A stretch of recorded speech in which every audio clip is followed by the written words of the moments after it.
All right, so we have here the Naniwa Sink bridge. This sink bridge is adjustable. By undoing the tensioning screw, it goes down to a limited amount of space because of this that's attached on the inside. I'll show you what it is in a second. It does not have any rubberized feet. Unfortunately, you would have to make them yourself. But even if you did, you'll notice from the profile that the feet would have to extend tremendously to get around this piece that comes down. Even though it's adjustable, that's as high up as it'll go. It will go down further. It just won't go up anymore. So if I were to try to sit this on the counter, it does teeter back and forth. Therefore, this sink bridge is truly a sink bridge. If you do put it on a pond, you can see it does brace itself. You can pull it apart and then lock your tension in. And so I found that it's actually kind of hard to get it completely in. So we've got that to fit. It is quite sturdy. This stainless steel is quite sturdy actually, and it will support a lot of weight. So underneath you have an adjustable screw that allows you to slide this back and forth. And so this is to basically stabilize the stone you're working on. So if you have this stone and you were to push this up, you can get a good shot there. I'm sorry, we got some lighting issues. It will basically adjust to the stone, but it is limited on how far forward it will go. If I had something like a Japanese stone, it will not come more forward. You can accommodate one of the different, stone holders on here. This will either go down or go all the way back.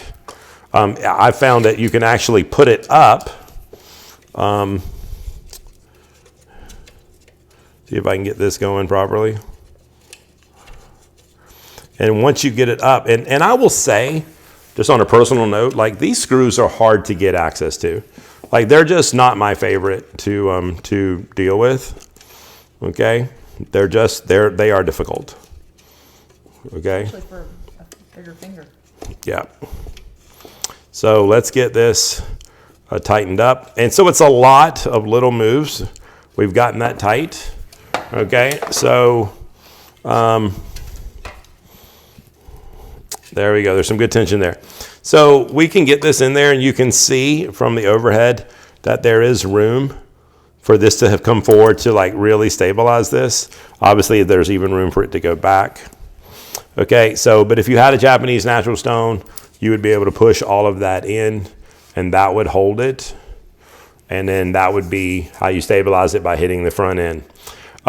This fits the standard sinks, as well as it fits this long pond. It does not fit the pond that's a little bit shorter. So if I turn this sideways, it does not fit it at this length. You could just lay it across, but it does not actually, the groove does not shrink enough to accommodate that. At its width, obviously being very sturdy, obviously, the Debato sits on there, and it's still wider than the Debato stone. All your standard stones, your Naniwa, obviously something like this would slide back and forth. So whether you put something to kind of control the stick, you can still at least like wedge it on the front. You just can't control it, the backwards motion. And so this device is an awesome device. I would say at over $70, I think it's around $78. It just doesn't do a lot. I mean, even the Sahiro at $44, it will sit on the counter. It will sit on this bridge. It fits on every single pond. It does have the same forward lip that this does. It's still just as slippery. It does not have the extra. It's $34 cheaper. So I think you have a lot of the same problems with the two. Again, you're going to probably be working with a stone holder. So if you're going to spend the money, chef knives to go. This can be found on Amazon. I'll definitely have a link for you. It can be found several places. The price is about the same no matter where you go. And so this actually is basically maybe tied with the Sahiro. as far as like one of the last places when it comes to sink bridges. Okay, so glad I could present this to you. Thank you very much.